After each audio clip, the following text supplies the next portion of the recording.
Good afternoon.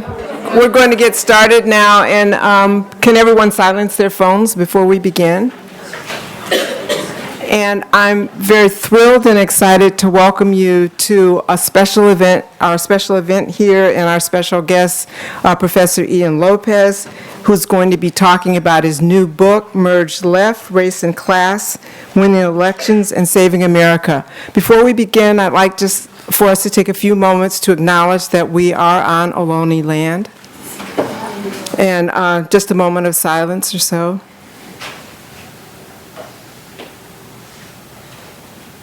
Okay, thank you. So, as I said, I'm Denise Hurd. I'm the Associate Director of the Haas Institute for a Fair and Inclusive Society that's helping to sponsor this event. And we're really, as I said, really thrilled to have Professor Lopez here. And this event is part of the HIFIS Research to Impact series. And this year we're acknowledging 400 years of resistance to injustice and slavery.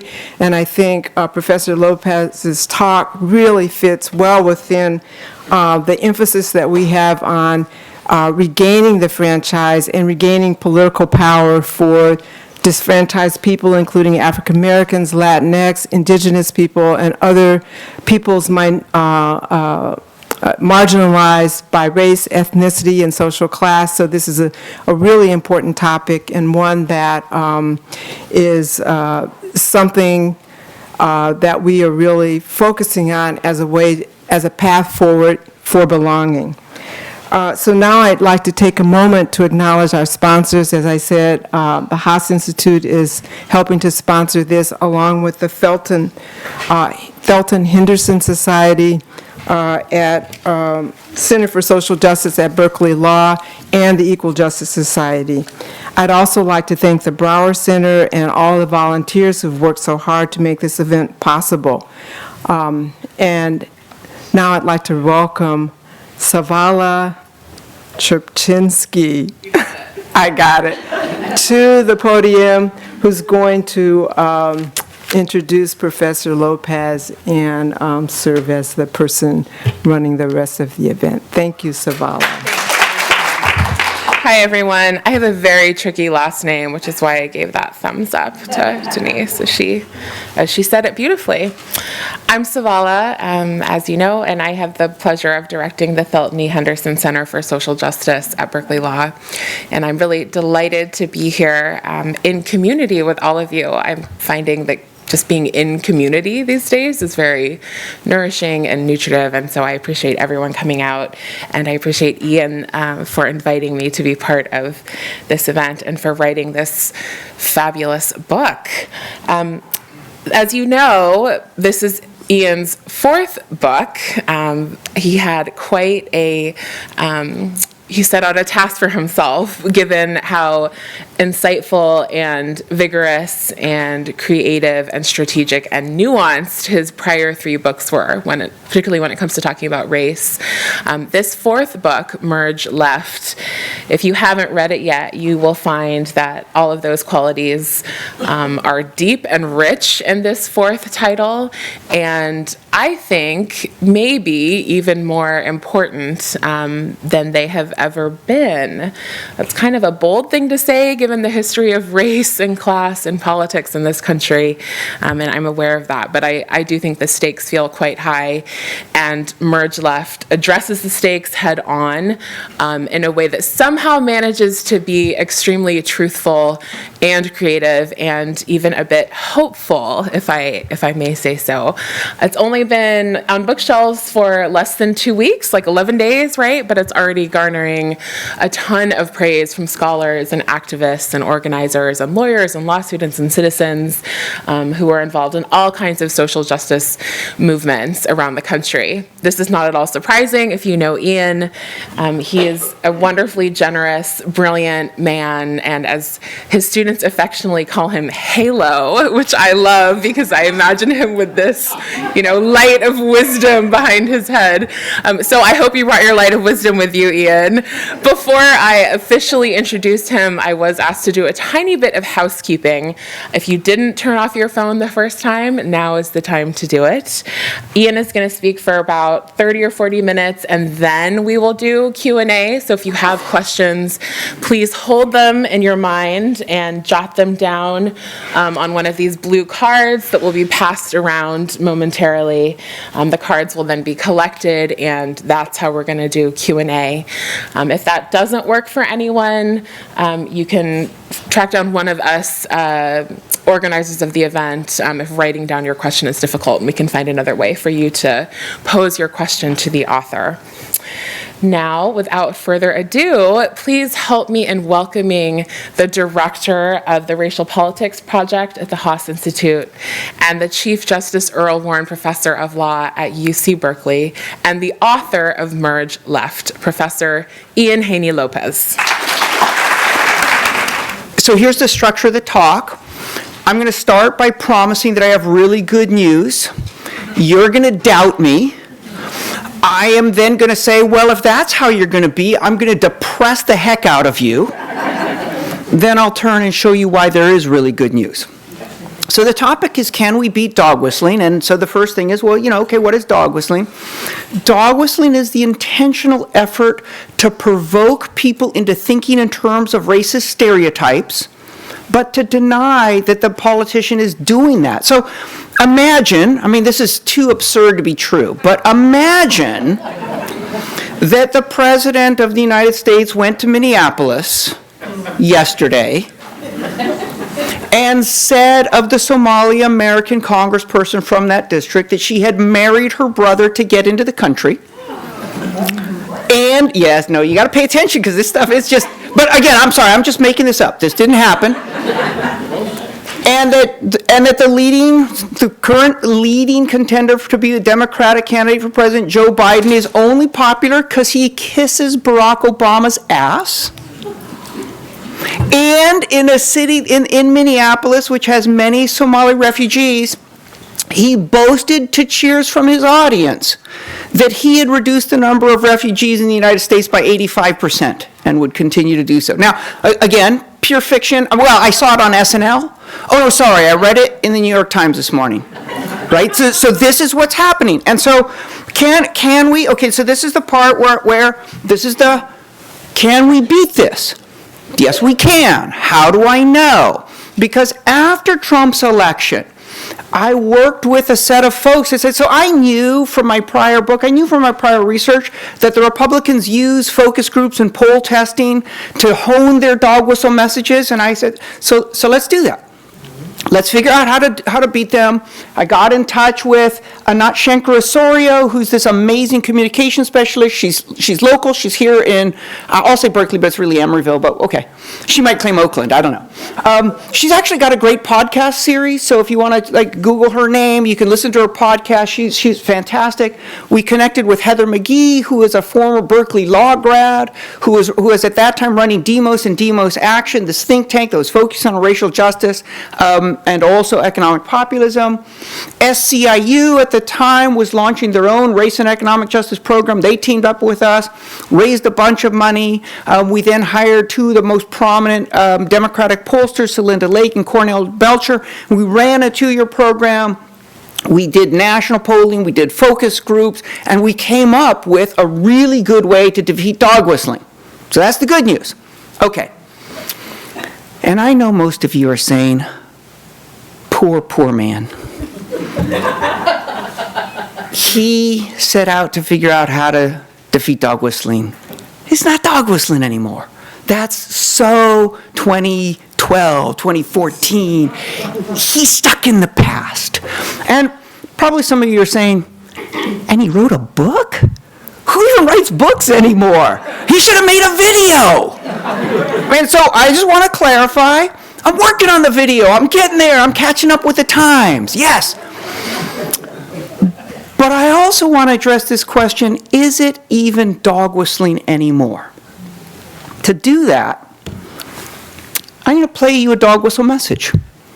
This is a message that we tested. So we're running this focus group. We're running this national polling. We want to know how you beat a dog whistle message. So we need to know how strong a dog whistle message is and with whom it resonates. So we crafted a dog whistle message, basically ripped it from the headlines, put it together, read it to people. And what I'm going to do, I'm going to click on this. And when I click on it, you're going to hear a voice reading a dog whistle message, and you're going to see squiggly lines start to move across the screen. And what those represent is people, while they're listening to this message, they have a dial, and they can turn it up when they agree, and they can turn it down when they disagree, right? So this is called dial testing. It's one way that pollsters use to judge people's receptivity to messages, and it's more or less their subconscious rather than their conscious evaluation, in the sense that you're not waiting until they hear the whole thing and asking them to reflect. You're saying moment to moment, agree, disagree. So it's pretty fascinating. But, and this is a little risky because I'm looking at this crowd and I don't know if I would do this personally, but I would suggest that you close your eyes. Don't just listen to the message. Don't focus on the lines, because the lines in some ways are a little distracting. Listen to the message and think to yourself, does it sound like what's being said in the headlines? And then ask yourself, how many people are going to believe this BS, right? And when the message is done, then open your eyes. Again, risky. I'm looking at some. I would not close my eyes next to some of you. But if you're willing to take the risk, if you're willing to take the, I see some of my students. They're like, we're definitely not closing our eyes. We know that. We know Halo. Okay. So, are you all ready? Yeah. All right. Close your eyes. Our leaders must prioritize keeping us safe and ensuring that hardworking Americans have the freedom to prosper. Taking a second look at people coming from terrorist countries who wish us harm, or at people from places overrun with drugs and criminal gangs, is just common sense. And so is curbing illegal immigration, so our communities are no longer flooded with people who refuse to follow our laws. We need to make sure we take care of our own people first, especially the people who politicians have cast aside for too long to cater to whatever special interest groups line their pockets, yell the loudest, or riot in the street. Okay? No one believes this, right? No one's going to fall for this.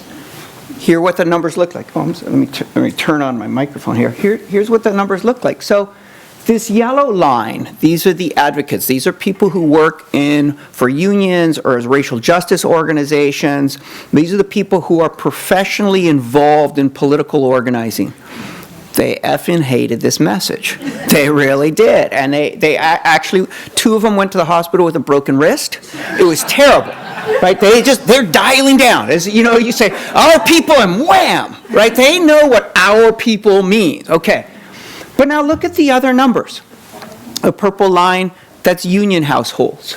And the blue line, the one that you see just above 50%, these are people who agree. That's the progressive base, not the Democrats. Majority of Democrats agreed with this message. That's the progressive base. That's about the 23% of the population who are consistently progressive in their political views. They like people of color. They think government activism is necessary to regulate capitalism. They distrust the rich. That's the progressive base. Convincing.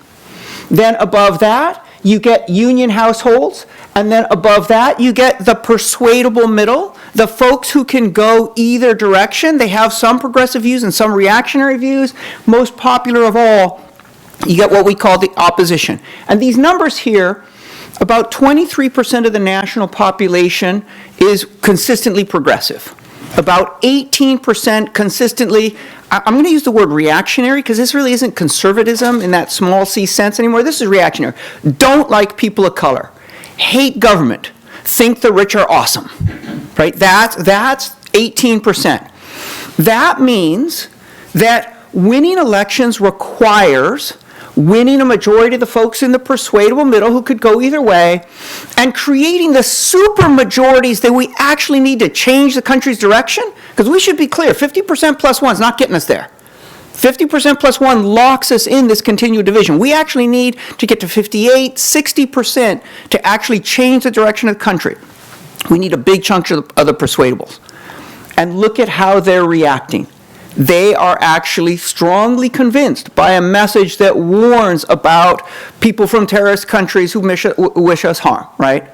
Okay, so I know a lot of you are thinking, well, this is basically a racist message, right? It's saying, hey, you got to fear those people. You got to resent those people. You got to rally around our people as code for whites. And so the good news is people of color are going to save us. because people of color are not going to fall for this. Good luck with that.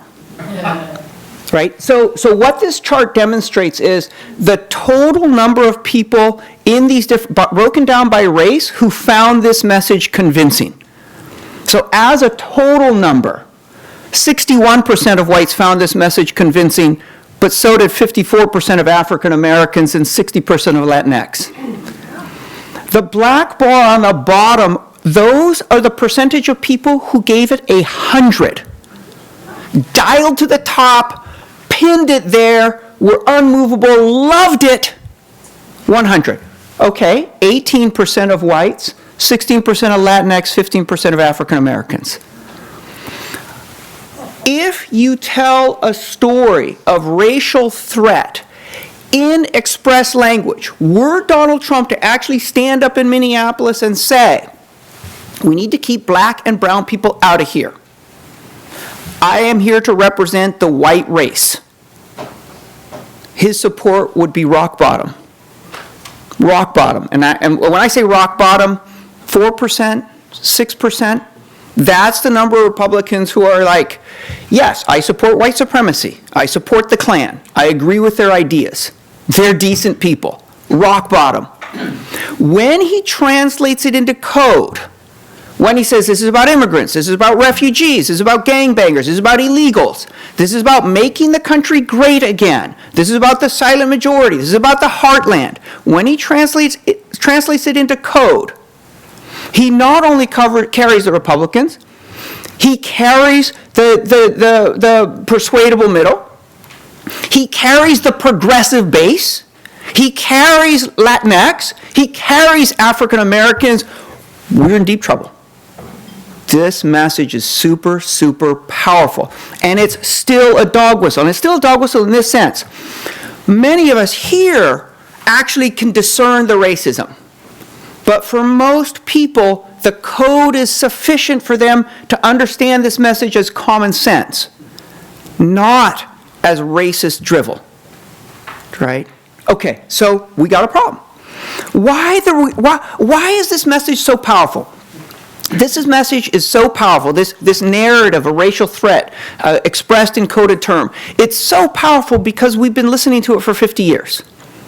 This has been the Republican strategy for 50 years. So this is the only long block of text I'm going to inflict on you, but it's worth taking a look at. This is from 1963. A conservative journalist, Robert Novak, attends the Republican National Committee meeting in Denver. And he comes out of that and he publishes a newspaper article called The White Man's Party. And this is what he says in that article. He says, a good many, perhaps a majority of the party's leadership envision substantial political gold to be mined in the racial crisis by becoming, in fact, though not in name, the white man's party. There's several points that are really important here. Well, one, to clarify, racial crisis, well, sometimes it's referred to as the civil rights movement.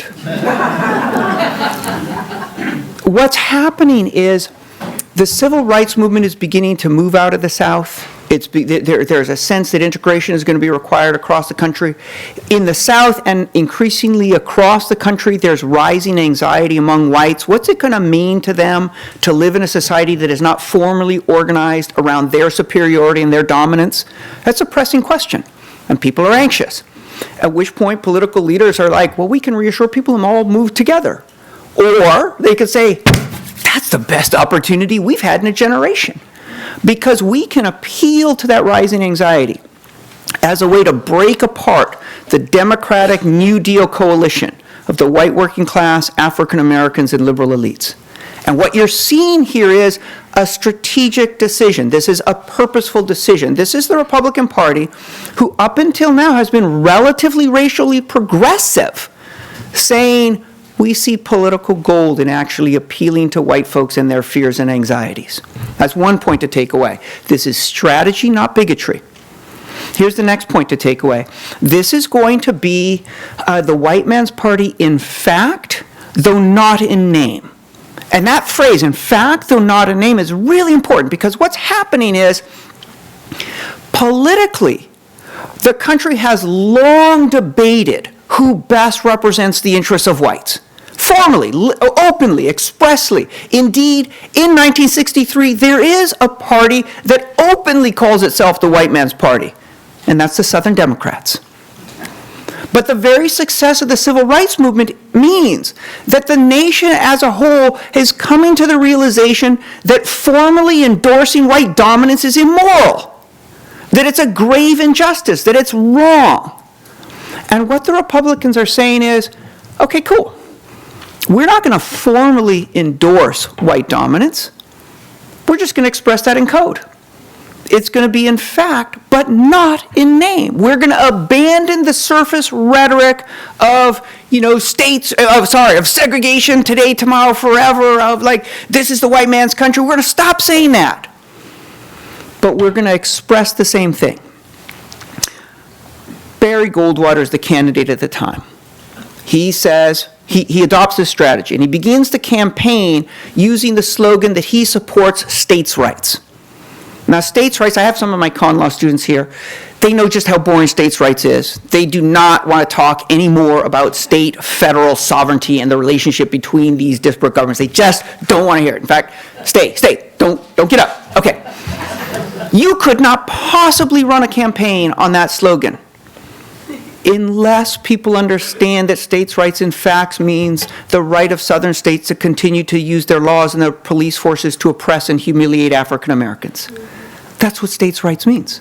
Right? That's what it means. But it's a dog whistle, because on the surface you can be like, I'm just voting because I'm very concerned about excessive power on the part of the federal government. Yeah, right. Okay, so this is 1963. How's it going to work? Horrible. It's a disaster. Barry Goldwater loses. It's just like he gets trounced. Why? Because Barry Goldwater is saying not only is he for states' rights, but he's against the New Deal.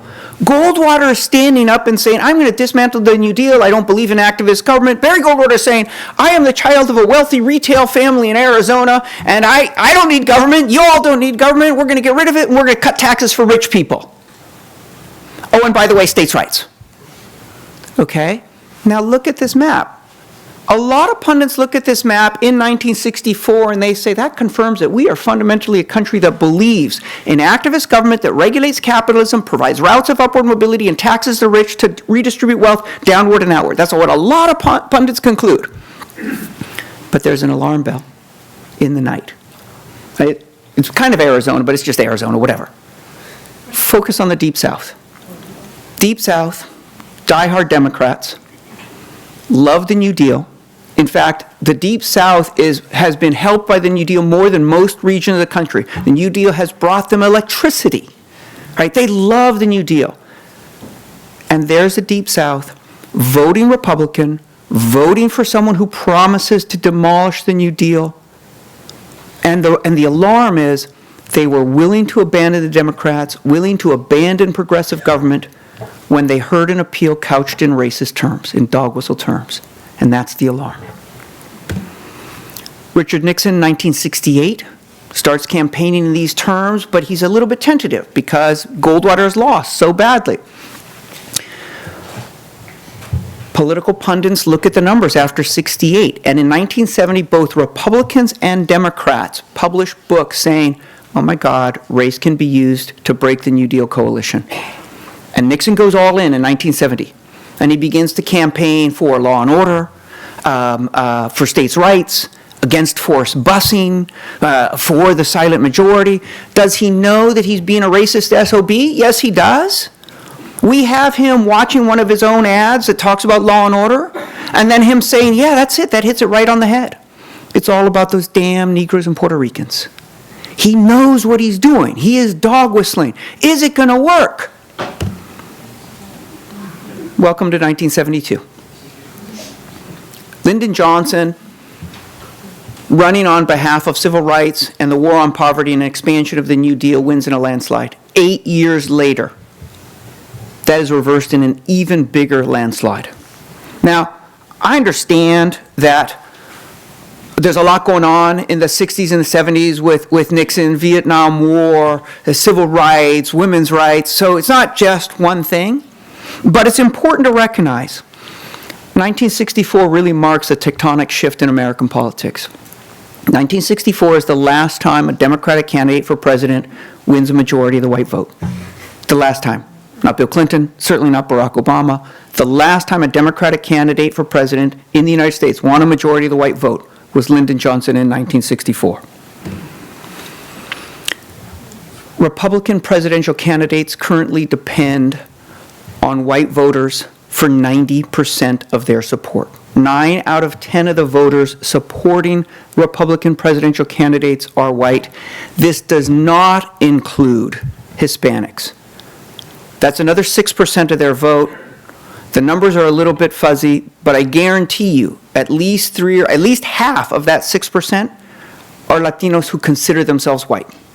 So we're solidly above 9 out of 10 supporters of the Republican presidential candidates identifying and seeing themselves as white. 98%. 98% of Republican elected officials are white. 60% of whites currently vote for Republican presidential candidates. 3 out of 5. And now you're probably looking at me being like, why is he being so circumspect? Why doesn't he just say this is Trump? Because these numbers are from Mitt Romney. These numbers are from Mitt Romney. And the numbers for Trump barely changed. What we are up against is a 50-year pattern. Trump has accelerated it. Trump has been feeding it steroids.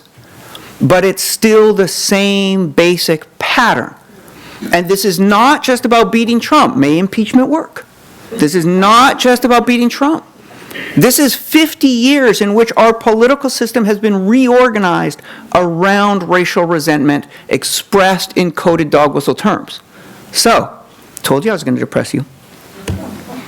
How to respond? Well, we got to respond, right? We got to respond. So how to respond? The response that I think that seems intuitive to most of you and that Democrats currently are shifting to is a response that we can call the racist call-out strategy. The racist call-out strategy. So Trump, bigot, let's call him that. Nixon, racist, bigot, let's call him that. Let me show you what that looks like as a campaign commercial. This is from a race in Virginia. Take a look, see what you think.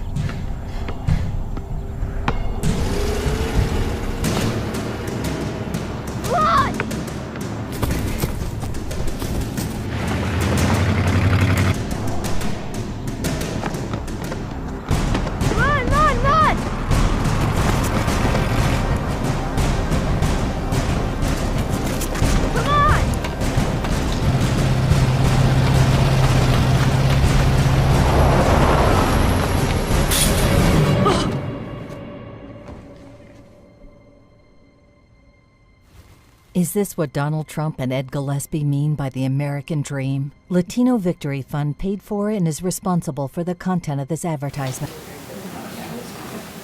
That ad is powerful. And part of the reason it's powerful is because there's a strong element of truth.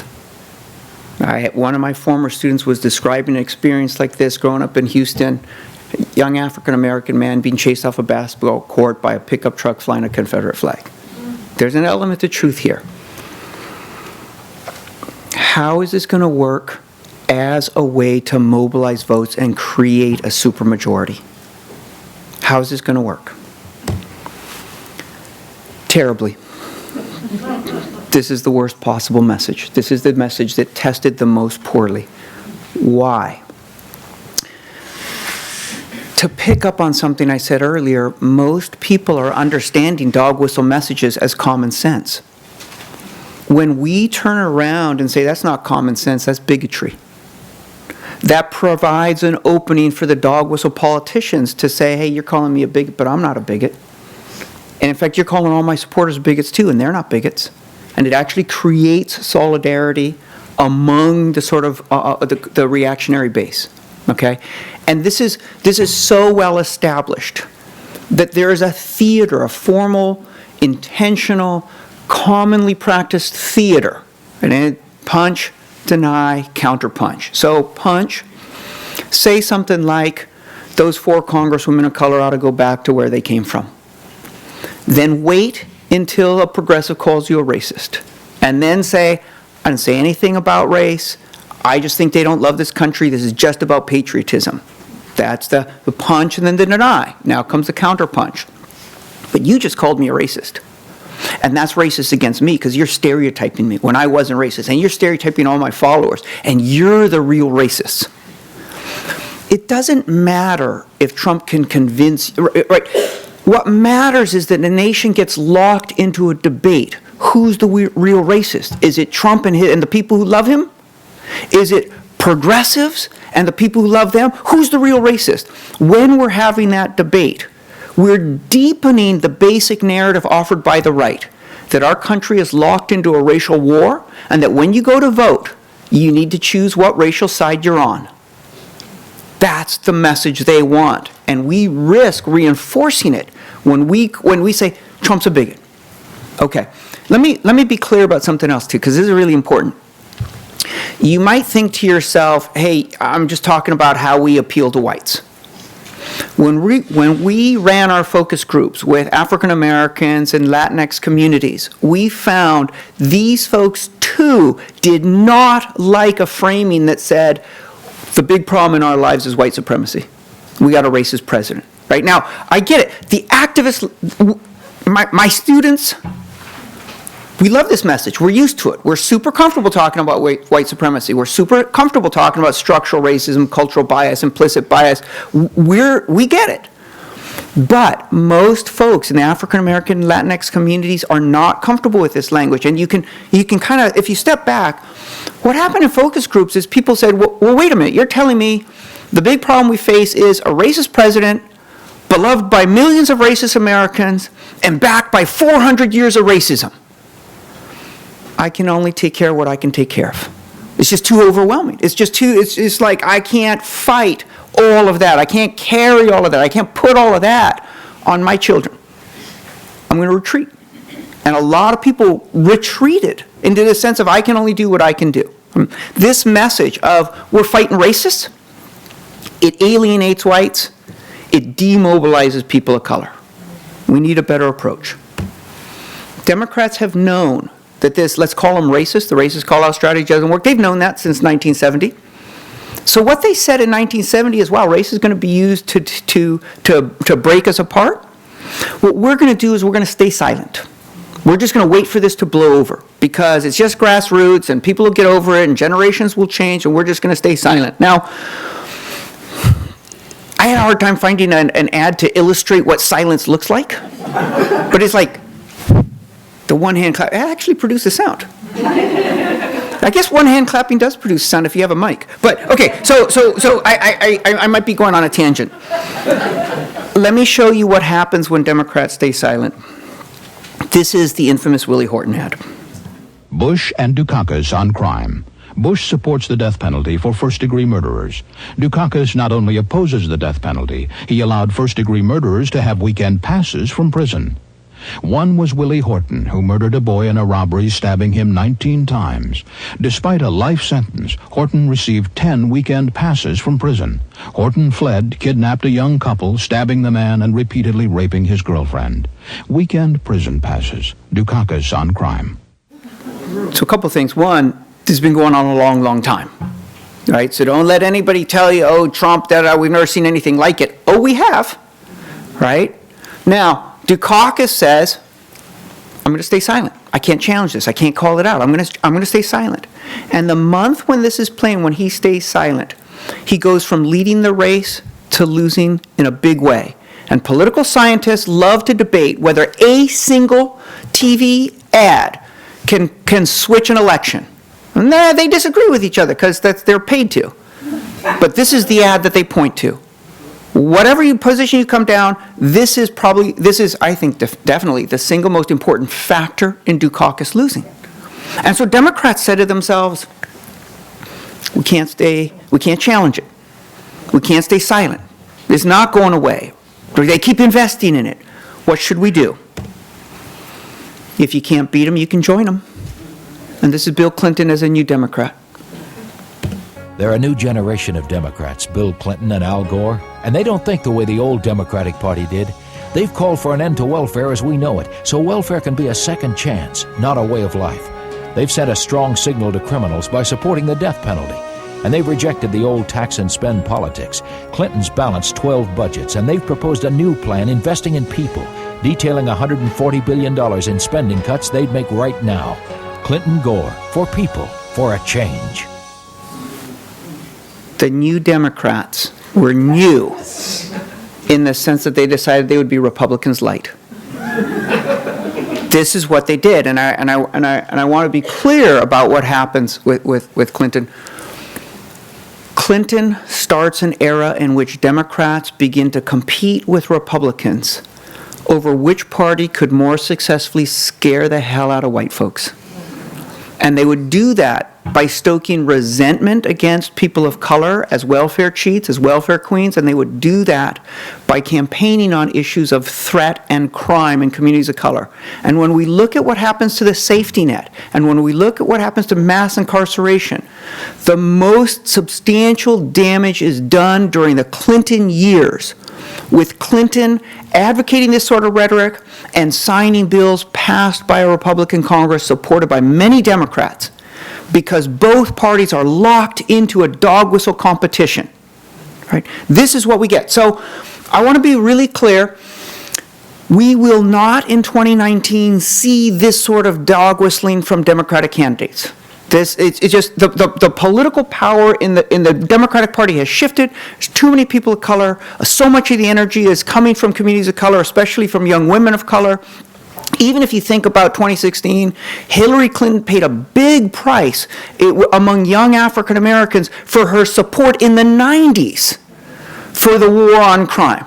Right? So this isn't going to happen again, but there is a version of it that is a major problem. And here's the version. It's the version that says, we know that Republicans are running on a threat narrative. And we know we need to tell people, you're going to be safe too. We'll keep you safe too. We're not going to say end welfare as a way of life, but we need to communicate to people, we'll keep you safe too. Think Nancy Pelosi responding to Donald Trump's proposal to build a wall by saying, we won't fund a wall, but we'll provide $1.2 trillion for border security. It accepts the frame that there is a threat coming from brown-skinned people and says, we won't dog whistle, we will protect you from brown people. Right? Once Democrats accept the threat narrative, they are locked into a competition about who can keep Americans safe from dangerous black and brown people. Again, all conducted in code, but that's the underlying debate, and Democrats have lost. And communities of color have lost. And if you want to see what this looks like, as much as I love Barack Obama for many of the good things he did, he earned himself the nickname of Deporter-in-Chief because this is precisely how he reacted. He knew Republicans were going to go after him for being soft on immigration, so he deported people at record levels. 3 million families destroyed, 3 million communities broken. What did he gain? Did he squelch immigration as a fear message? Not at all. All he did is ruin lives and demobilize people who would otherwise identify with the Democratic Party. So we can't allow this to happen again, but we still haven't solved the problem. You can't go for the racism directly. You can't stay silent. You can't imitate it. All right, when you guys figure this out, I'm going to give you my email. You send me a note. Here's the key. Here's the pivot.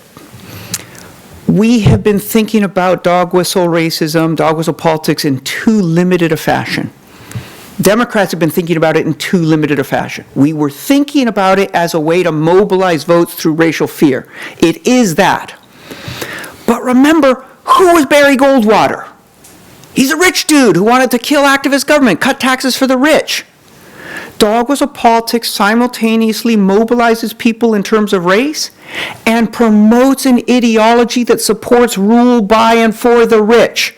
It does both, and it has especially done both since Ronald Reagan. Dog Whistle Politics has two components. Promote a message of racial fear.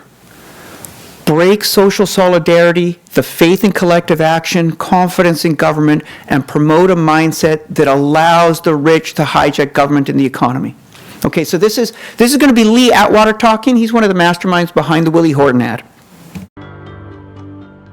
You start out in 1954 by saying nigger, nigger, nigger. By 1968, you can't say nigger. That hurts your backfire. So you say stuff like forced busing, states' rights, and all that stuff.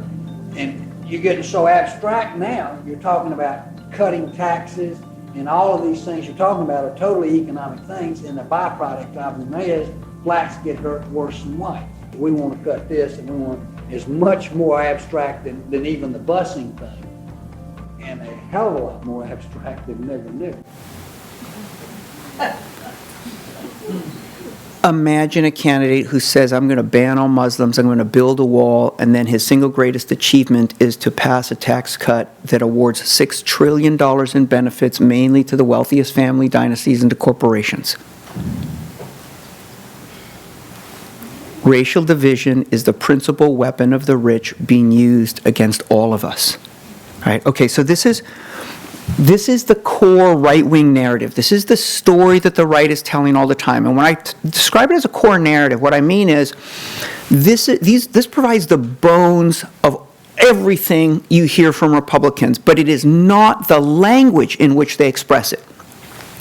The campaign slogans, the policy prescriptions, they're meant to obfuscate the basic story being told, but this is the basic story. Fear and resent people of color. We're inherently criminal, we're dangerous, we're lawless, we're lazy, we abuse welfare. Fear and resent people of color. But hate government. Hate government. The threat from government is that government refuses to control people of color. It doesn't imprison us enough. It wants open borders. It refuses to enforce our laws. And hate government because all those social safety programs, those are really giveaways to welfare queens.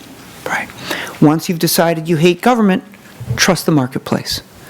Cut taxes because the job creators are going to save us. Cut regulations, which is just a distraction. Allow corporations to write their own regulations. Right? Cut the social safety net because the safety net is not for you, it's for undeserving people. This is the basic structure, and you can hear over and over and over again. Okay, if this is that story, another way to say that is the right for 50 years has fused people's views on race, on government, and on class, on poverty and wealth. They are fused together.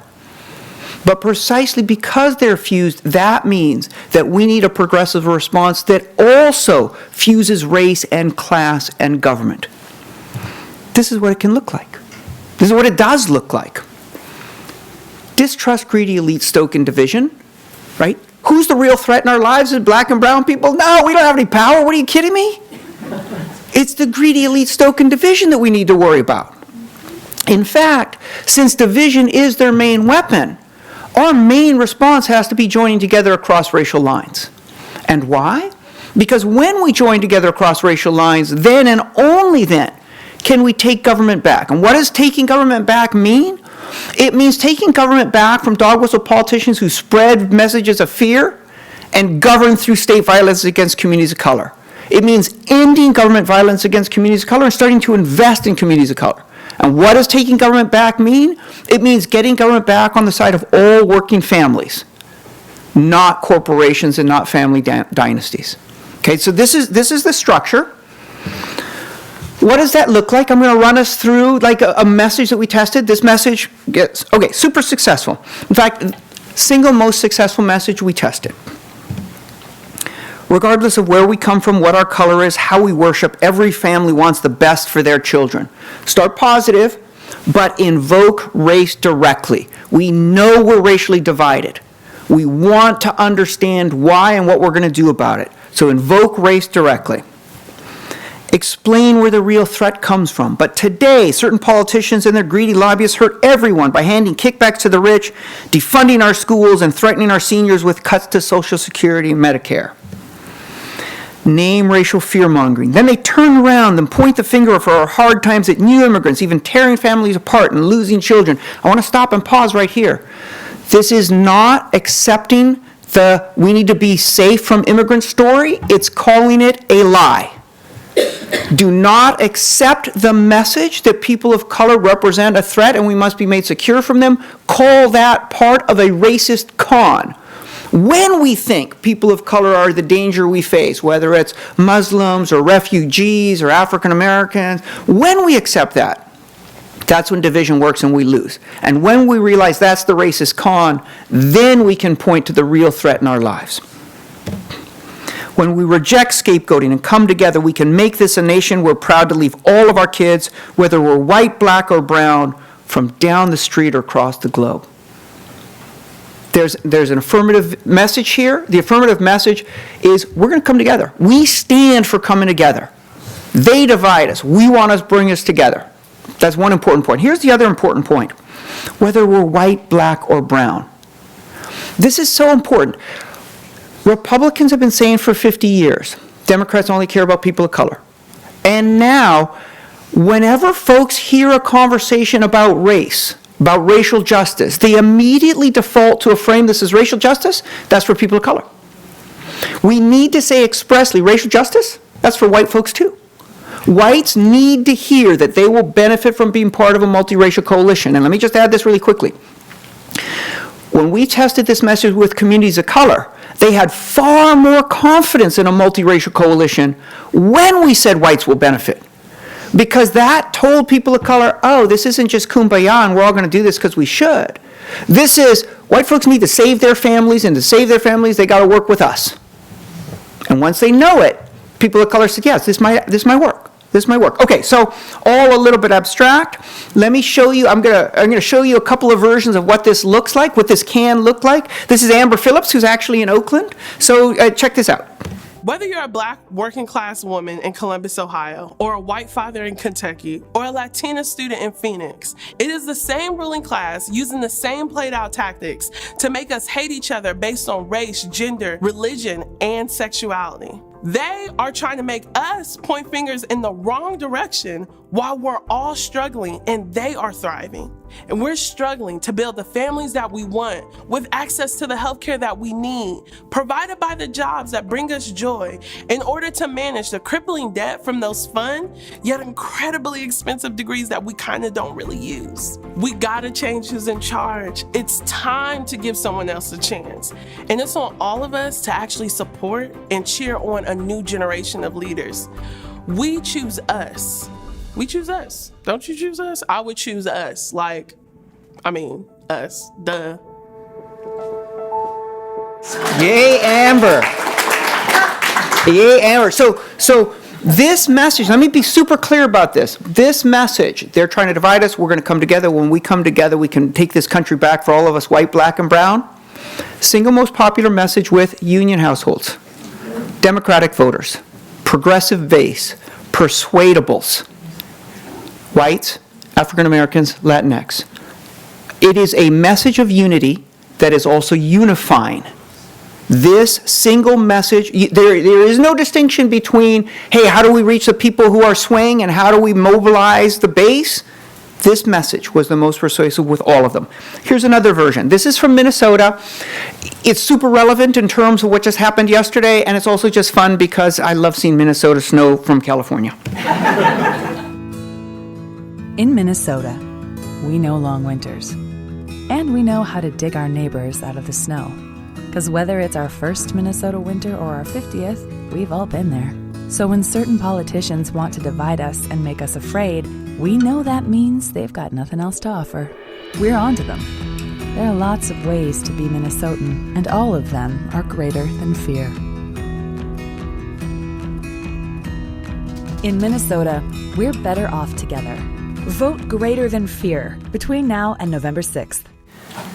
This message was amazing. It was produced in part by Anat Schenker-Osorio, the communication specialist I mentioned before, working with SEIU and Faith in Minnesota. It was so powerful. It was working so well in rural Minnesota and also in Minneapolis that the Democratic Party ended up picking it up. Tremendously successful in 2018, and they are going to have to ramp it up for 2020. They are just going to have to ramp this up. Okay, so I'm going to wrap up now. This is my closing screen. I'm going to make 3 quick points, but while I'm doing that, great opportunity to start writing down your questions. So here's my closing pitch. Yes, I wrote a book. Just have pity on me. Buy it. Okay, that's one. It's available. In addition, we need to understand that fighting racist division is for all of us. We are not all hurt the same way by racism in American politics, but all of us depend on fighting racism if we're going to get this country back on track. Second, we as progressives have largely given up on building social solidarity. And we can talk about why. In fact, you can ask me a question. You can say, why? Why do we give up on it? And the answer is race, and we'll talk about it. But we've largely given up on it. And yet, here's the main insight. And this is way beyond slogan, this is way beyond messaging, and it is way beyond 2020. The way the titans of our economy win power and hijack our democracy is by purposefully funding social division. You can think about the Koch brothers. They're primarily responsible for funding the Tea Party. You can think about the Mercers. They're primarily responsible for funding Breitbart and Steve Bannon. You can think about the billionaire, the self-claimed billionaire in the White House. It is that, I'm making a different point here. I really want to emphasize this. This isn't just strategy. Their fundamental way of winning power is to actively fund and promote racist hatred, sexism, homophobia, xenophobia. They are actively trying to destroy social solidarity to make this country easier for them to hijack and run for their benefit. Meanwhile, what are the progressives doing to actively build social solidarity? We're sitting on our heels and we're kind of saying to ourselves, oh, we'll all get along, this is going to be great. No. We need to invest as heavily as we can and make our number one priority in whatever you're doing, building social solidarity, building inclusion, reaching out across race lines. Social solidarity doesn't just happen. It can be actively destroyed. It can be actively built. And we haven't been building it. They've been destroying it for 50 years. We need to build it. And this has got to be our long-term vision. Beyond the abstraction, mergeleft2020.org. So, and this is Karen Tamarius here, who's up front. Among all the different things we're trying to do, we're trying to give people the practical tools required to build cross-racial alliances, to build a progressive multiracial supermajority that is class conscious that can help all of us thrive. Part of the way we're doing that is through house parties, through trainings, through engagement around these issues with other like-minded folks. That's mergeleft2020.org. You can look it up on the web. You can sign up on a sign-up sheet out front. But we got to do this. And it really is up to all of us to understand that our highest ideals, recognizing ourselves in the smiles of people who look different from us, really believing that government is by and for all of the people, really understanding that all of us deserve the best chance to thrive. Our highest ideals are not just ideals. They're the roadmap for how we save our democracy. Frankly, they're the roadmap for how we save our planet. Merge left. Thank you all.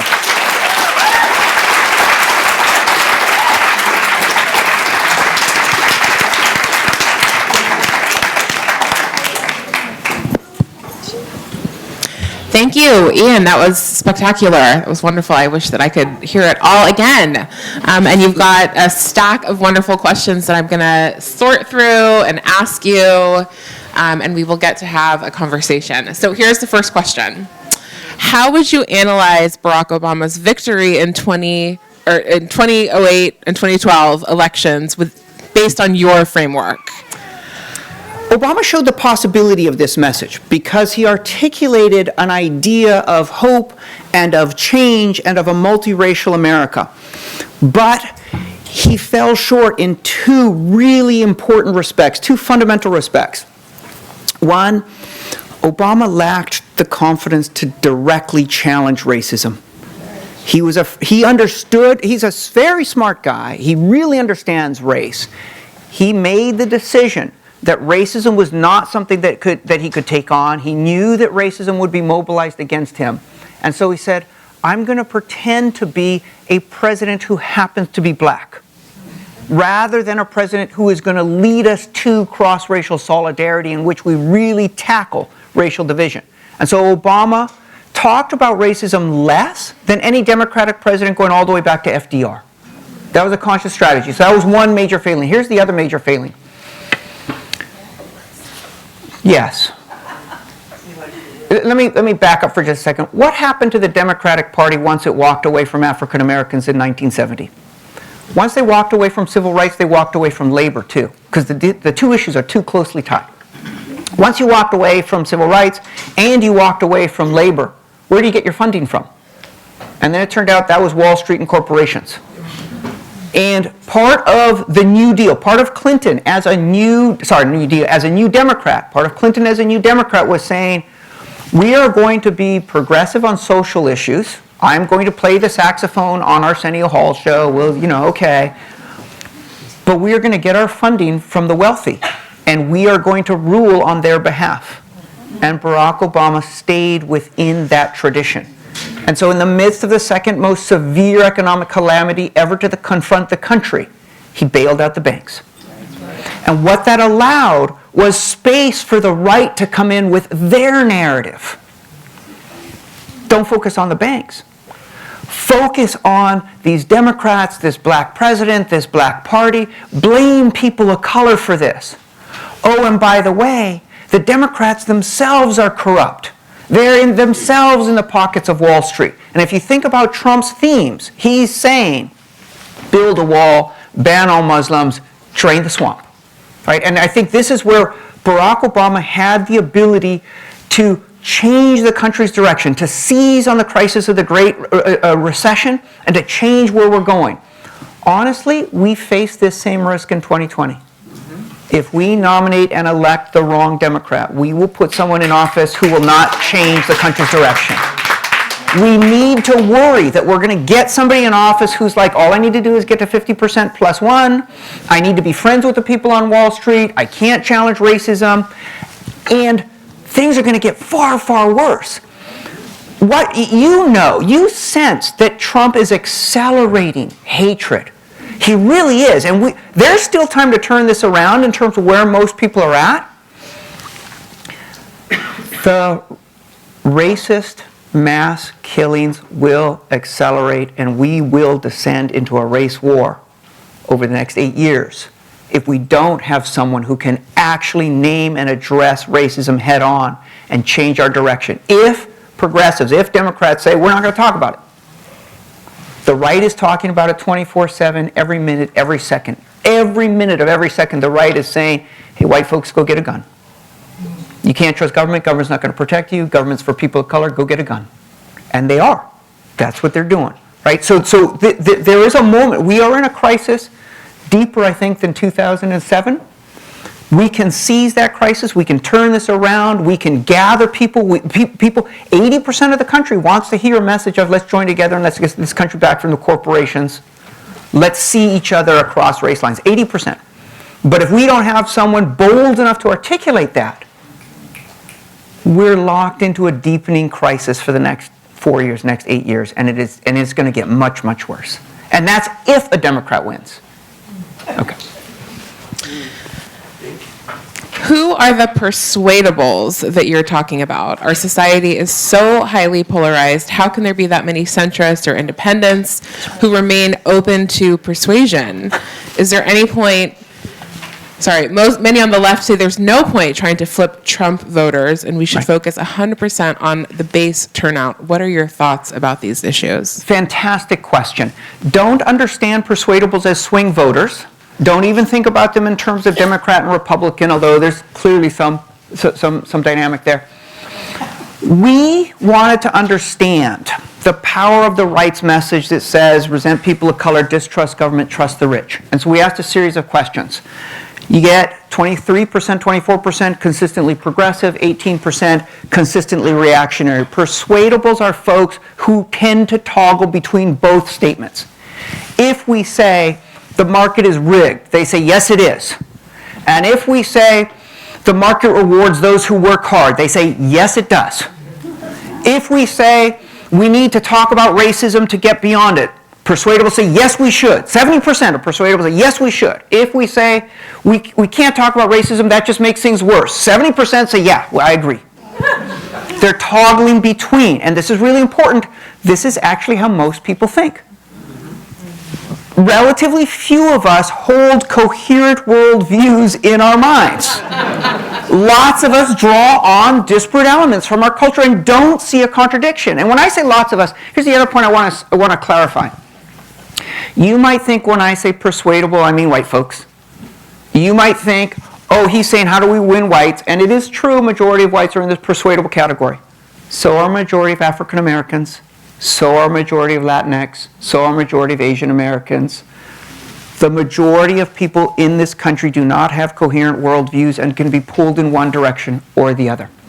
Right? And I want to clarify, pulled in one direction or another does not mean necessarily, hey, they're going to go vote Republican. But it might mean they just don't see why they should vote Democrat.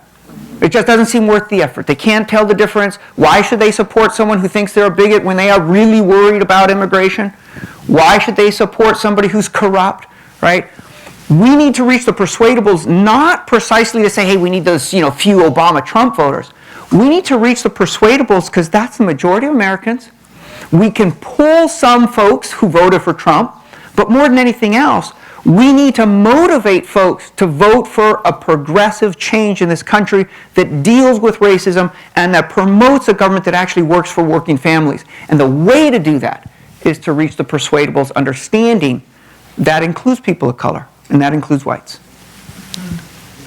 Where do multiracial people, Native Americans, and Asian Americans fit into your framework? Let me hold on multiracial for just a second. So we ran this polling with Native Americans. The results were a little bit confusing. I think the sample group was too small. So in terms of the research, there's a larger number of Native Americans in terms of our research who identify with these conservative frames rather than progressive frames. So there's a bunch of work to be done there. That said, if you think about Native Americans, the politically energized Native Americans, if you think about the energy, the sort of Standing Rock energy, that's essential. That's essential, right? There are lots of activists, and thinking about issues that affect Native Americans, this is a crucial way in which we see that we have to build multiracial alliances, both in terms of articulating the idea that we as a nation are better when we all belong, and that means that we have centuries of exclusion and oppression and genocide to repair. Right? And let me just really emphasize that point. You might think that if someone said, hey, we need a multiracial movement, that what I'm saying is let's be colorblind, let's ignore race, let's tamp down on race. And frankly, some folks hear that. What I'm saying is we need a multiracial movement because racism is the biggest weapon against us and we got to address it head on. Nothing colorblind about that. And here's what else I'm saying. We need a genuine multiracial movement. Not a sort of a 1960s we're multiracial but nothing changes, whites are still in charge multiracial movement. We need a 2020 multiracial means shared power, shared respect, real equality, and to the extent that there are communities that have been systematically harmed, oppressed, humiliated, destroyed, we will repair those communities. And we will repair them because it is our moral obligation, because we see ourselves in their eyes and we know they need this, and we will repair those communities because that's the only way we're going to save our own families. Right? And so this is the way to think about Standing Rock, Native Americans. Frankly, it's the way to think about reparations. Most people now, most politicians now are saying we need reparations for African Americans, why it's the right thing to do. Okay, I agree, it's the right thing to do, but think about the frame. The frame says we as Democrats care about black people. And if that's the frame, that is the Republican frame. In fact, Republicans campaigned against the Affordable Care Act by saying it was reparations for blacks. Because that, honestly, a lot of white folks are like, they only care about Democrats. Or they only care about people of color. Whereas imagine if we said we need reparations, and the reason we need reparations is because we all have to come together. And coming together has to be real, and it has to recognize harms done, and it actually has to engage in deep repair. And it is not an easy process. This is not an easy process. But the alternative is catastrophe for all of us. So let's get doing the hard work that we as a country have put off for decades and decades and decades. Right? That's the message. In light of that, what do you think of Mark Villa's message?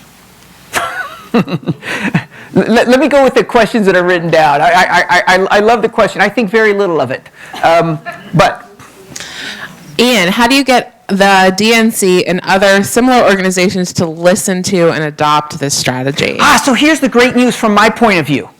That's your job. Go get them. So here's what's happening. Almost no matter how radical, imaginative a candidate is, their staff is very conservative, very cautious. Their staff is like, all I care about is getting to 50% plus one. We just need to win this election, or we just need to win this primary. So the staff's quite cautious. The way to move politicians is to communicate to them that winning their primary, winning support from engaged progressives, winning the general election depends upon them articulating a message of multiracial, class-conscious solidarity. The more you all are talking back to the candidates, talking back to the campaigns, have any campaigns approached you for money? I don't know if that's happened. Next time that happens, say, I'm so glad you did, because I really want you to talk to me about your multiracial approach and class-conscious approach, because we need a multiracial movement, right? Or I had a friend of mine is saying he's buying copies of Merge Left and he's mailing it to politicians. He's just like, I just want to flood their offices with copies of this book, so many that they're kicking over them, and at a certain point they'll pick it up, right? And but the insight is, they need to see that we all are demanding it. They're not going to lead on this. And some of them are quite close to this message, but they won't lead. We will lead, but we can pull them along. I think we have time for one more question, but there will be a book signing after this, so you can pose your questions and I'd be to Ian happy to answer your question at that point. And also you can purchase the book. Can you talk about Trump's stance on the environment, global warming, et cetera, and whether the actions that you're prescribing can have a positive impact on environmental issues? I love that question. It's so important. I've been talking about race and class, and you might think to yourself, okay, that this is an approach that deals with race and class, but let me back up for a second. In fact, let me talk to you about the source of the contemporary environmental catastrophe. It's called the Koch brothers. It's called petrochemical industries that have been run in pursuit of dollars with little regard for the environment. But now, how have the Koch brothers protected their industry? For many years, they simply funded lobbyists. But when Obama was elected, Obama said, and I should actually point to Luna, who's helping me write a chapter on this. So Luna, my research assistant on this. So any questions about this, we're going to, okay. When Obama was elected, the Koch brothers were like, well, you know, we got this administration, it's promising to pass these regulations, our lobbyists aren't good enough, what should we do? Let's fund the Tea Party. Let's fund racist hate and get politicians elected who will divide us, but who will legislate in favor of our industry. And that's precisely what happened. Another way of telling this story. Averting climate collapse requires massive government intervention into the marketplace. It needs regulating the extractive industries. It requires investing trillions in new strategies. It requires investing trillions in people dislocated by climate collapse. What do we need to do to have massive government energy, massive government action? We need multiracial supermajorities. What is the single greatest impediment to that? Dog whistle politics. What is the most important thing to do to save the planet? defeat Douglas of politics. You cannot avert climate collapse if you don't address the way racism has been politicized and weaponized by Fox and by the Republican Party. Because that's precisely how they keep sufficient power to make sure nothing is actually done. The Green New Deal says we are going to invest trillions in the economy, we are going to invest trillions against racism, and we're going to launch these ambitious programs to save the environment. A lot of people react to that by saying, why do we got to do this whole wish list thing? Why don't we just save the environment? Because we can't just save the environment. Like, we can't just get economic populism all by itself. Like, we can't just get racial justice all by itself. The only way to get these things is to get them all together. Race and class and government have been fused together as the weapon against all of us. And if we don't respond by fusing them together and tackling them all at the same time, we will lose and lose and lose. And the planet will burn. So that was a little downbeat. So let me, that's a little downbeat, but the very depth of the crisis means people are motivated to solve some of the biggest challenges the United States has historically faced. What are those big challenges? Racial solidarity, a regulated marketplace that actually helps all of us, securing government from being hijacked by the rich. Those have been the perennial challenges of this country from its founding to today. But the depth of crisis means we are at a moment when we can actually turn this around and put ourselves back on trajectory towards our highest ideals. Thank you all. Thank you. It's been super patient.